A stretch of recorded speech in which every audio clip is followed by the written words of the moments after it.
खुलुमबाय रायजोफोर जों दङ जों दायो आदा नैबे आरो ओरै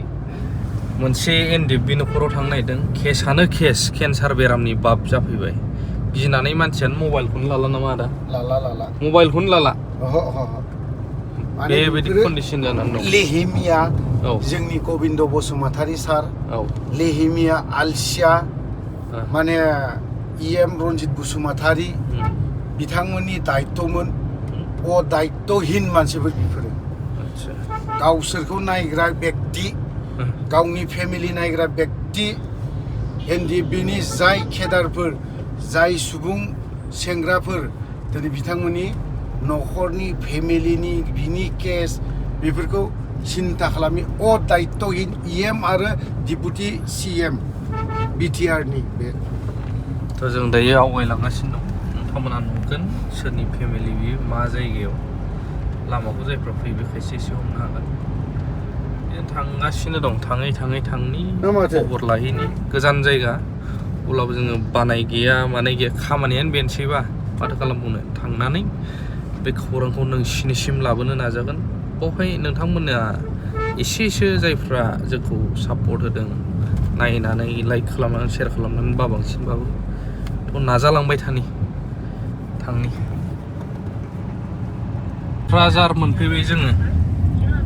माने बे जायगाया ओरै टिकेट होलांग्रासो मोनसे जायगायाव नोंथांमोना मिथिखागोन बिखुनजोनि जायगा बिखुनजोआ बिनिफ्राय बेंगलाव ब्लड मोनो आरोना ओमफ्राय बे जायगाखौ सफैबाय थुक्राझार थांगासिनो बेयाव बिखुनजोनि बिमानि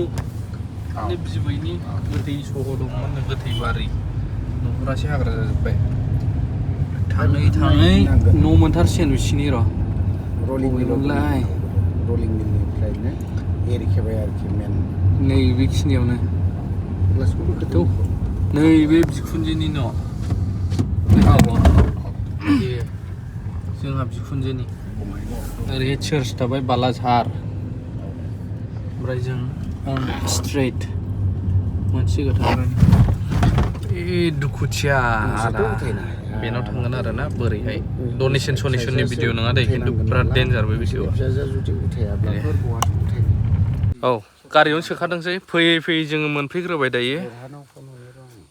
आदा देरहानि न'आवहाय एडभकेटसो गारिया बेनाबो नै 80 बिगा गय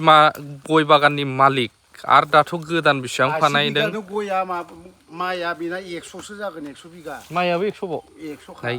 गयाथ' 80 बिगाखा आरो गायदेरनायखौ हिसाब लाबाथ' 100 बारैसो होनदां नोंनि गारिखौ सावफ्रुजोबना होनायसै आङो माथो गारिया माथो लिक जाजोबनानै दङ उननिया सोरना नोंनिया उननि साखाया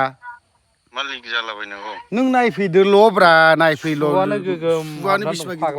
दं नायफैलाय नंगौ थांनि जों 80 बिगा गय बागान मालिकनि न'आव गोदाव सोरावनो 80 बिगानि गय नुबाय न'आव दं होननानै नायखा न'आव दंबावो ओमफ्राय दसे उनाव थांगोन र' फिसालानि मुलि लांफैदां नै मा जायगायाव नैबेयाव एसे साहाजों बैयाव नोंनि न'आव हाबना मा मोनजाहैगोन दा बे दखानाव जिरायथ' जों खामानियावनो थांग्रोनोसै होमबालाय ओइ खोनाबाय नैबे आदामोनाव सोंबाय जायगाखौ दा जों थांफिनसै देरहा ब्रादारनाव हाबथ'ला जोङो देनां फैनानै लांफैनोसै बे लथारिखौ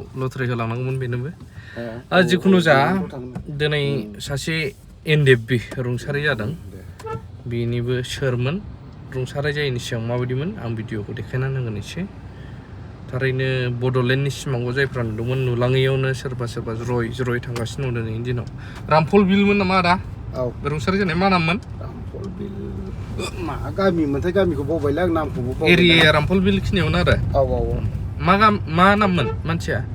आफादनिमोन खिन्थु आं बावबायलै नामखौ बावबायना दे थ' बेखिनि आरोना ब्लगआ बै नेक्स्ट ब्लगाव मोनगोन मा जाथाय जामारदों जों मानो थाखाय संदाननो थांदों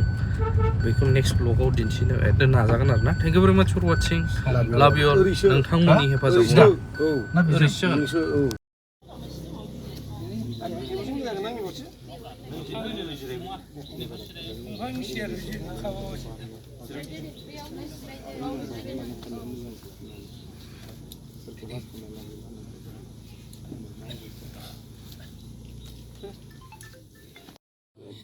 गाबोन फुङावनो थांबानो जाबाय दोननाय माने एरबाय थानाय जायखि लांगोरनायखौ एसे बेबस्था खालाम एसेबाबो लांगोरनायखौ लाथ'नांगौ जायो मिलायनाय मोनाब्लाय मिलायनाय दसेनो जायो दाखालि बेहायनो सहायजों 7 दिनाव लाबोनाय जाबाय आरो मा दा लां माबायाव एपल'आव लांबाय ओमफ्राय मा होनो डाक्टारा बारा जाना